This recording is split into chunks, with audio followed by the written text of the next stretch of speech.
in your civics book, that is second lesson, secularism. In Hindi, that meaning is धर्म निरपेक्षता या पंथ निरपेक्षता. India is a secular state, as we read in our previous lesson. In this lesson, we will discuss why India adopt itself, Indian Constitution adopt itself as secular state. Why it is important? It is important to separate religion from state. धर्म को राज्य से अलग रखना ये बहुत महत्वपूर्ण था, ऐसा हमारे कॉन्स्टिट्यूशन मेकर्स का मानना था. क्यों? क्योंकि इससे क्या होता है, जैसे कि हम पहले भी बात कर चुके हैं कि हर देश में एक ग्रुप होता है, एक मेजॉरिटी ग्रुप होता है, एक माइनॉरिटी ग्रुप होता है. मेजॉरिटी ग्रुप वो लिंग्विस्टिक बेस पर भी हो सकता है, यानी भाषा के आधार पर भी हो सकता है, और रिलीजियस बेस पर भी हो सकता है, धर्म के नाम पर भी हो सकता है.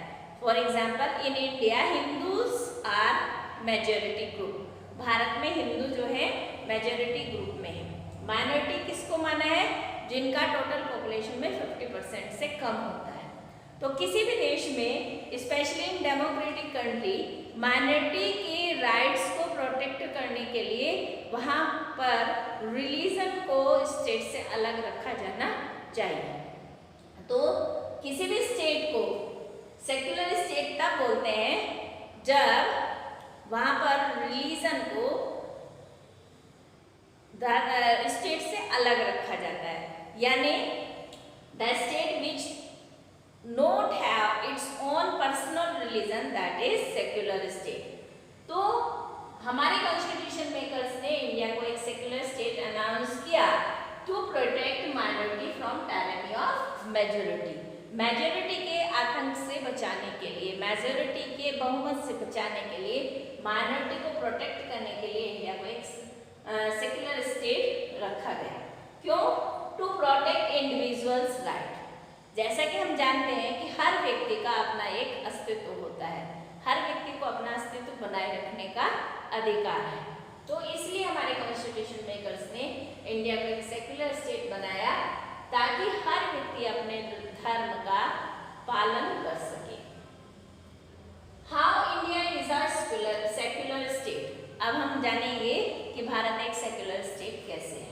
तो सबसे पहले, state respect all religion equally. India it not have its own religion but all religion are respected equally. जैसे कि हम देखते हैं कि हमारे देश में सभी धर्म के लोग अपने रिलीजन को इंडिपेंडेंटली फॉलो कर सकते हैं, फ्रीली फॉलो कर सकते हैं. स्टेट उसमें कोई इंटरवेन नहीं करता, इंटरप्शन नहीं करता है. हर धर्म के लोगों को अपनी शिक्षण संस्थाएं स्थापित करने का अधिकार है, अपने रिलीजन को प्रोपोगेट करने का अधिकार है, उसका प्रचार करने का अधिकार है, as we read it in our fundamental right also.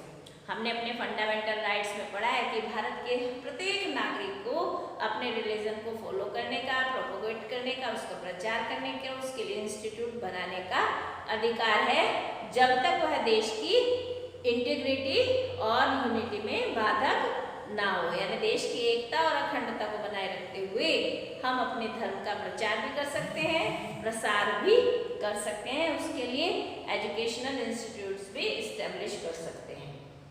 Every citizen free to follow any religion. हमारे देश में हर व्यक्ति को यह अधिकार है कि वह अपने धर्म को फ्रीली फॉलो कर सकता है. जबकि हम दुनिया के दूसरे देशों में देख सकते हैं, जैसे सऊदी अरेबिया में मुस्लिम्स के अलावा अदर कोई रिलीजन के लोगों को पब्लिकली अपने रिलीजियस फेस्टिवल सेलिब्रेट करने का कोई राइट नहीं है. लेकिन हमारे देश में सभी लोग अपने धर्म को फॉलो करते हैं और उसके रिलीजियस फेस्टिवल्स को पब्लिकली उनको सेलिब्रेट भी करते हैं. इसी के साथ साथ लेकिन हर व्यक्ति को अपने धर्म का पालन करने का अधिकार है, लेकिन धर्म के नाम पर किसी सोशल इविल को फॉलो करने की राइट हमारा कॉन्स्टिट्यूशन नहीं देता है. जैसे ह्यूमन सेक्रीफाइस और एनिमल सेक्रीफाइस. ह्यूमन सेक्रीफाइस, पुराने जमाने में मानव बलियां भी दी जाती थी, धर्म के नाम पर सेक्रीफाइस किया जाता था. अब ये टोटली बैन है. जैसे सती कस्टम, सती प्रथा को भी धर्म के नाम पर फॉलो किया जाता था, आज ये टोटली बैन है. जैसे अभी रिसेंटली 3 तलाक को हमारी सरकार ने कानूनन अपराध बनाया है, क्योंकि ये धर्म पर किया जाने वाला एक सोशल इविल था, सामाजिक बुराई थी, जिसमें महिलाओं को उनके अधिकारों से वंचित कर दिया जाता है। तो इस तरह से by this way we can say that India is a secular state. Okay, thank you.